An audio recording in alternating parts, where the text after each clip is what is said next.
Yeah, I can't remember if it was Warren or Jimmy Buffett, but he said that the 30-year fixed rate mortgage is the best financial instrument in the world.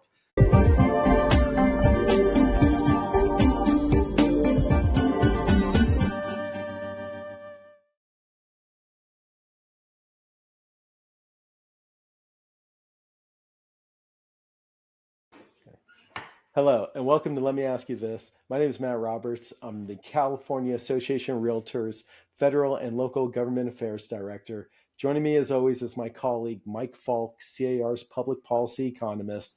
And this week, Mike and I want to talk about a Wall Street Journal article in the commentary section that came out. It was Fannie and Freddie may foment another crisis. And Mike, basically, it was saying that Fannie and Freddie are setting the housing market up for another collapse and that they may need another bailout. Let me start real simple. Is this real?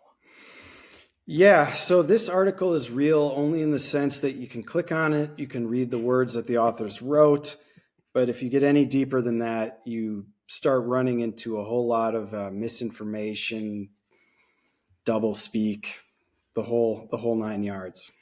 Yeah, and I would go so far as to really just call it half lies, or Mm-hmm. sorry, half truths is really what it is.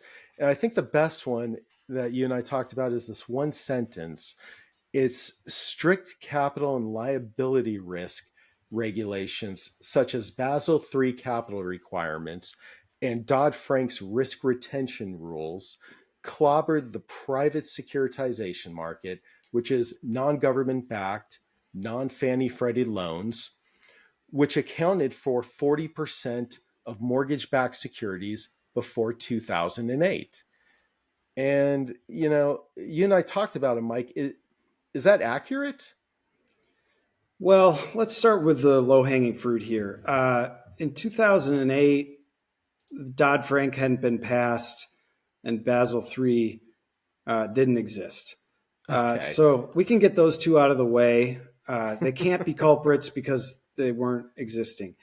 Okay. But let's talk about the 40% before 2008.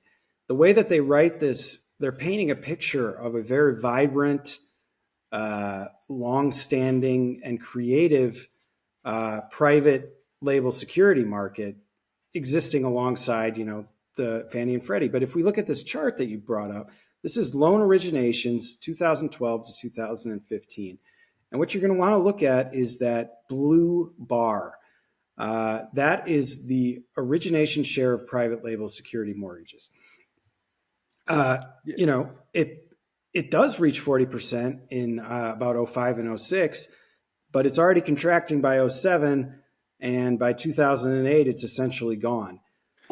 Yeah, and what stands out to me is everybody agrees that the loans originated in '04, '05, '06 is really the worst toxic loans that were created. The Alt-A, the subprime, the negative amortization, interest only.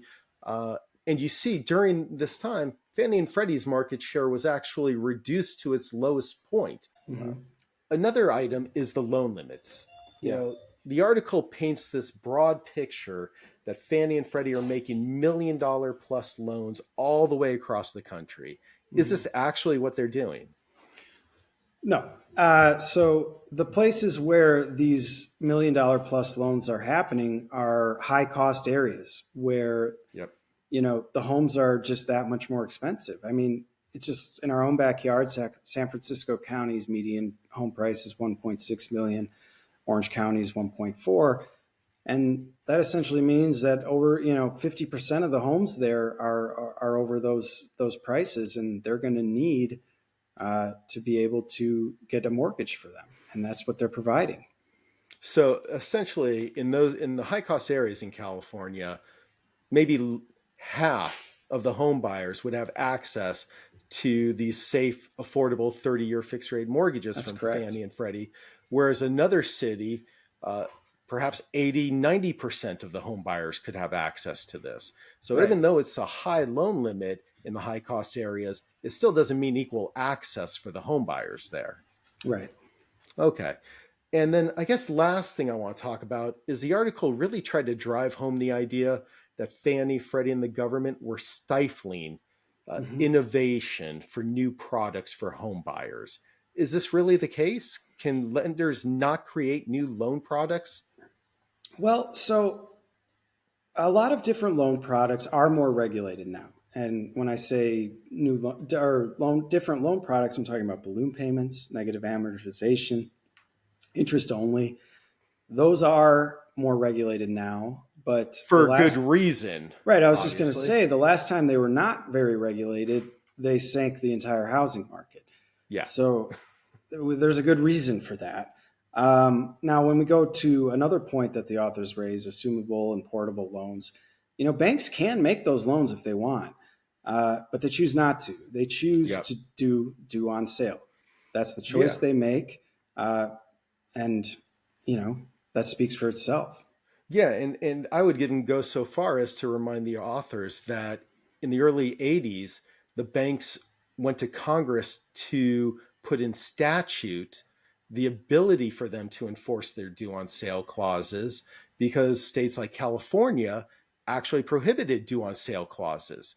And so the lenders are welcome to take away the due on sale clause anytime they'd like. Realtors would be happy to support that for assumable loans, I would imagine. Yeah. Uh, and then, so, as we talk about these different products, you and I were talking about the 30-year fixed rate mortgage, and you brought up a quote. I'll let you just kind of maybe wrap it up with that. Yeah, I can't remember if it was Warren or Jimmy Buffett, but he said that the 30-year fixed rate mortgage is the best financial instrument in the world. It's flexible. We've seen how stable it can be. And one thing I want to push back on is the authors talk about how it was formulated in the 1940s as if its age is somehow, proof of its, dustiness and the fact that it's irrelevant. But it's just not the case. It's undergirding a very vibrant financial market and getting people into home ownership. Absolutely. And whether it was Jimmy or Warren, I think we can both agree. Both great men, both great Yeah, great, philosophers. great Could have come from Americans. either one. Yeah, All right. that's right. Well, thanks for joining us this week, talking about Fannie and Freddie and the future of the mortgage market. Deanne, don't mess up editing this, and we'll talk to you next time. Bye. See you later.